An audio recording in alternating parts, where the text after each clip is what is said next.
বিভিন্ন কারণে আমাদের পায়ের গোড়া ফাটে, তার মধ্যে অন্যতম হচ্ছে ভিটামিনের অভাব। বিশেষ করে জিঙ্ক, আয়রন এবং ক্যালসিয়ামের অভাব হলে পায়ের গোড়া ফেটে যায়।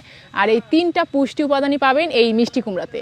তাই বিভিন্ন শাকসবজি খাওয়ার পাশাপাশি এই মিষ্টি কুমড়া বেশি পরিমাণে খেতে পারেন, এখন মিষ্টি কুমড়ার মৌসুম। এছাড়াও মিষ্টি কুমড়াতে কিন্তু রয়েছে আরও বিভিন্ন ধরনের পুষ্টি উপাদান। রয়েছে প্রচুর পরিমাণে ভিটামিন এ, যা আমাদের চোখ ভালো রাখে। রয়েছে প্রচুর পরিমাণে ভিটামিন সি, যা চুল ভালো রাখে, ত্বক ভালো রাখে। রয়েছে অ্যান্টিঅক্সিডেন্ট, যা আমাদের ত্বকে বয়সের ছাপ পড়তে দেয় না। তাই মিষ্টি কুমড়া খাবেন। মিষ্টি কুমড়াতে রয়েছে প্রচুর পরিমাণে পটাশিয়াম, যা আমাদের হৃদরোগের ঝুঁকি কমায়, হার্ট ভালো রাখে। মিষ্টি কুমড়া খাওয়ার পাশাপাশি মিষ্টি কুমড়ার বীজও কিন্তু বেশ উপকারী এবং একটা সুপার ফুড বলা যেতে পারে। এর বীজে থাকে প্রচুর পরিমাণে ম্যাগনেসিয়াম, যা রক্তের শর্করার মাত্রা নিয়ন্ত্রণে খুব ভালো কাজ করে ডায়াবেটিস রোগীদের জন্য। তাই এটি বেশ ভালো একটি খাবার।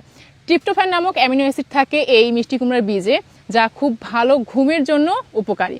তাই আপনাদের একটু ছোট জায়গা থাকলে আপনার মিষ্টি কুমড়ার গাছ লাগাতে পারেন। আমাদের প্রজেক্টে মিষ্টি কুমড়া লাগানো হয়েছে, সেখান থেকে আজকে এই মিষ্টি কুমড়াটা তুলে নিলাম। এটা ম্যাচিউর হয়ে গেছে, আশা করছি ভালো লাগবে। এটা যদিও মনে হচ্ছে উপরে সবুজ, কাটলে ভিতরটা টুকটুকে হলুদ এবং আশা করছি মিষ্টি হবে খেতে। তো আপনাদের অল্প একটু জায়গা থাকলে আপনারা 2-1টা মিষ্টি কুমড়ার গাছ লাগিয়ে মিষ্টি কুমড়া খাওয়ার পাশাপাশি স্বাদ নিতে পারেন মিষ্টি কুমড়ার শাকেরও।